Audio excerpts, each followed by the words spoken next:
نبی صلی اللہ علیہ وسلم کے سب سے قریبی دوست، آپ کے سفر و حضر کے ساتھی، یار غار اور اپنی جان و مال اسلام کے خاطر قربان کرنے والے، مسلمانوں کے پہلے خلیفہ حضرت ابو بکر صدیق رضی اللہ تعالیٰ عنہ۔ حضرت ابو بکر کے حالات و واقعات انتہائی دلچسپ انداز میں ہم اس ویڈیو میں پیش کریں گے۔ اس سیریز کے شروع ہوتے ہی آپ اس میں مہوے ہو کر رہ جائیں گے، کیونکہ کچھ واقعات ایسے ہی ہوتے ہیں جس میں انسان ڈوب کر رہ جاتا ہے اور ختم ہونے تک ابھرتا نہیں۔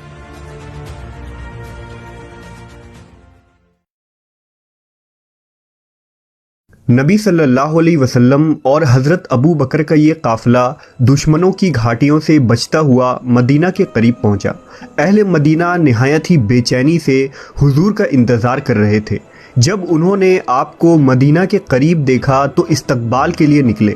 بہت سے انصار جنہوں نے اب تک نبی صلی اللہ علیہ وسلم کو نہیں دیکھا تھا، وہ غلطی سے حضرت ابو بکر کے گرد جمع ہونے لگے، یہاں تک کہ جب حضرت ابو بکر نے اپنی چادر سے حضور کو دھوپ سے حفاظت کے لیے سایہ کیا تو اس وقت لوگوں نے نبی کو پہچانا۔ چند دن مدینہ میں مقیم رہنے کے بعد حضرت ابو بکر شدید بخار میں مبتلا ہو گئے۔ لوگ آپ سے آپ کا حال پوچھتے تو یہ شعر کہتے: ہر آدمی اس حالت میں اپنے اہل و عیال میں صبح کرتا ہے کہ موت جوتے کے تسمے سے بھی قریب ہوتی ہے۔ دراصل حضرت ابو بکر رضی اللہ تعالیٰ عنہ اور اصحاب کے لیے مدینہ کی آب و ہوا نامواقع ثابت ہوئی اور انہیں مکہ اور وہاں اپنے رشتہ داروں کی یاد ستانے لگی۔ لہٰذا حضور نے دعا فرمائی: یا اللہ، تو مکہ کی طرح یا اس سے بھی زیادہ مدینہ کی محبت ہمارے دلوں میں پیدا کر دے اور اس کو بیماریوں سے پاک فرما۔ دعا مقبول ہوئی اور جلد ہی حضرت ابو بکر تندرست ہو گئے۔ مدینہ پہنچ کر مسلمانوں کی بے بسی اور مظلومیت کا دور ختم ہو گیا اور آزادی کے ساتھ دین کی نشر و اشاعت کا وقت آ چکا تھا۔ لیکن دین کی تبلیغ میں سب سے بڑی رکاوٹ قریش مکہ تھے، جو اہل ایمان کے جان کے دشمن بن گئے تھے۔ لہٰذا قریش مکہ کی شرارتوں اور مسلمانوں کی دفاع کے نتیجے میں بدر کے میدان میں حق و باطل کی پہلی جنگ لڑی گئی، جس میں صرف 313 مسلمانوں کی چھوٹی سی جماعت نے حق و صداقت کا علم بلند کیا تھا۔ اس خوفناک اور نابرابر جنگ میں حضرت ابو بکر نبی صلی اللہ علیہ وسلم کے شانہ بشانہ رہے اور جواں مردی سے کفار کا مقابلہ کیا۔ کفار مکہ کو شکست ہوئی اور اللہ کی مدد مسلمانوں کے ساتھ رہی۔ اس جنگ میں کفار کے 70 قیدی پکڑے گئے تھے۔ نبی صلی اللہ علیہ وسلم نے ان لوگوں کے متعلق صحابہ سے مشورہ کیا تو حضرت عمر کی رائے تھی کہ سب کو قتل کر دیا جائے، لیکن حضرت ابو بکر نے عرض کیا: یہ سب اپنے ہی بھائی بند ہیں، اس لیے ان کے ساتھ رحم کا برتاؤ کرنا چاہیے اور فدیہ لے کر آزاد کر دینی چاہیے۔ رسول اللہ صلی اللہ علیہ وسلم کو حضرت ابو بکر کی رائے پسند آئی۔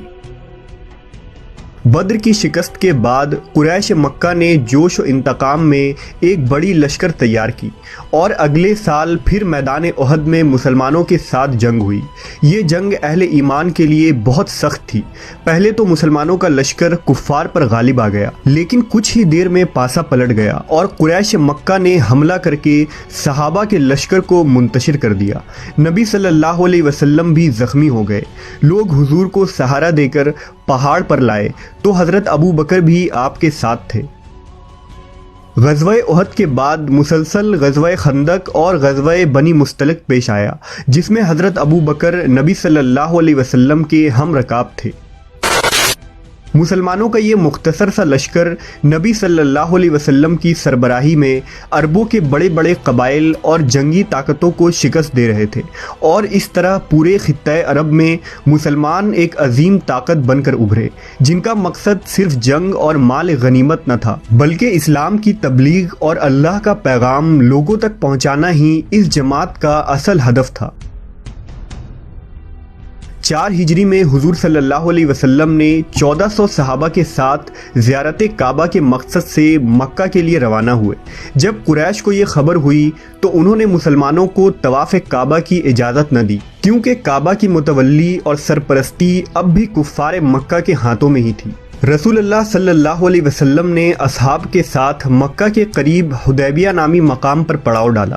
کفار مکہ نے جب یہ دیکھا کہ مسلمان زیارت کعبہ کے بغیر واپس نہ جائیں گے اور مزاحمت کرنے پر جنگ کی نوبت آ سکتی ہے تو انہوں نے صلح کی پیشکش کی۔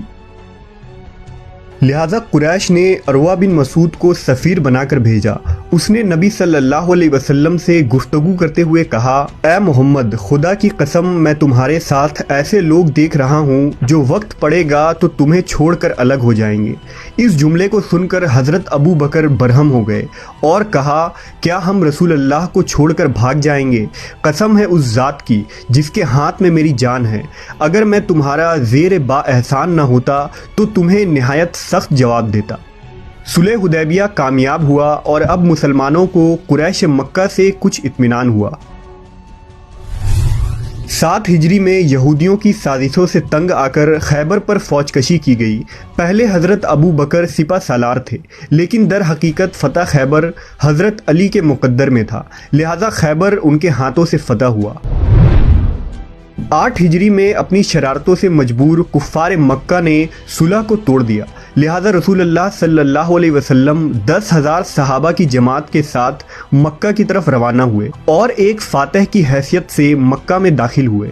فتح مکہ کے اس سفر اور واقعے میں حضرت ابو بکر ہر لمحہ نبی کے ساتھ تھے، لیکن اب حضور اور اصحاب کا دل مدینہ سے جڑ چکا تھا۔ نبی صلی اللہ علیہ وسلم اور صحابہ نے مکہ میں رہنے سے انکار کر دیا۔ حضور نے فرمایا، اب میرا جینا اور مرنا انصار مدینہ کے ساتھ ہے۔ آپ صلی اللہ علیہ وسلم نے خطبہ دیا اور مدینہ واپس لوٹ گئے۔ 10 ہجری میں حضور حجۃ الوداع کے لیے تشریف لے گئے۔ حضرت ابو بکر حضور کے ہم رکاب تھے۔ اس سفر سے واپس آنے کے بعد آپ صلی اللہ علیہ وسلم نے ایک خطبہ دیا اور فرمایا، خدا نے ایک بندے کو دنیا اور آخرت کے درمیان اختیار دیا تھا، لیکن اس نے آخرت کو دنیا پر ترجیح دی۔ حضرت ابو بکر یہ سن کر رونے لگے۔ لوگوں کو سخت تعجب ہوا کہ یہ رونے کا کون سا موقع ہے، لیکن در حقیقت حضرت ابو بکر اپنی فراست سے سمجھ گئے تھے کہ بندے سے مراد خود نبی صلی اللہ علیہ وسلم ہے اور اب حضور کا وقت قریب آ چکا ہے۔ اس تقریر کے بعد حضور بیمار ہو گئے۔ مرض روز بروز بڑھتا چلا گیا، لہٰذا اس دوران مسجد نبوی میں حضرت ابو بکر نے لوگوں کی امامت کروائی۔ ربیع الاول 11 ہجری دوشنبہ کے دن حضور پاک وفات پا گئے۔ مسجد نبوی میں ہنگامہ برپا تھا، ہر طرف سے گریہ و زاری کی آوازیں آ رہی تھیں۔ حضرت ابو بکر تشریف لائے، کسی سے کچھ نہ بولے اور سیدھے حضرت عائشہ کے مکان میں داخل ہوئے اور اپنے محبوب کے نورانی چہرے سے نقاب اٹھا کر پیشانی پر بوسہ دیا اور روتے ہوئے فرمایا، میرے ماں باپ آپ پر فدا ہوں، خدا کی قسم آپ پر 2 موتیں جمع نہ ہوں گی۔ وہ موت جو آپ کے لیے مقدر تھی اس کا مزہ چکھ چکے، اس کے بعد اب پھر کبھی موت نہ آئے گی۔ پھر آپ باہر تشریف لائے۔ حضرت عمر جوش میں تقریر کر رہے تھے۔ حضرت عمر بلند آواز میں کہہ رہے تھے، جس نے بھی یہ کہا کہ محمد صلی اللہ علیہ وسلم انتقال فرما چکے ہیں، میں اس تلوار سے اس کی گردن اڑا دوں گا۔ حضرت ابو بکر نے یہ حال دیکھا تو فرمایا، عمر بیٹھ جاؤ، لیکن حضرت عمر بدحواس تھے اور آپ نے کچھ خیال نہ کیا، لہذا حضرت ابو بکر نے الگ کھڑے ہو کر تقریر شروع کر دی۔ فرمایا، اگر لوگ محمد صلی اللہ علیہ وسلم کی عبادت کرتے تھے تو جان لیں کہ آپ وفات پا چکے ہیں، اور اگر خدا کو پوجتے تھے تو بے شک وہ زندہ ہے اور کبھی نہ مرے گا۔ خدائے برتر فرماتا ہے، محمد صرف ایک رسول ہے، جن سے پہلے بہت سے رسول گزر چکے ہیں۔ تقریر سن کر تمام لوگوں کے سر جھک گئے اور حضرت عمر زمین پر گر پڑے اور ہر ایک کا دل مطمئن ہو گیا تھا۔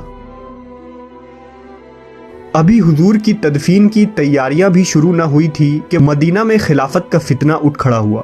انصار ثقیفہ بنی ساعدہ میں جمع ہو گئے اور خلافت کی بحث چھڑ گئی۔ نبی صلی اللہ علیہ وسلم کی رحلت کے بعد حضرت ابو بکر نے حالات کو کس طرح قابو کیا، آپ خلیفہ کیسے مقرر ہوئے اور دشمنان اسلام سے امت کی حفاظت کس طرح فرمائی، ہم اس ویڈیو کے اگلے پارٹ میں جانیں گے۔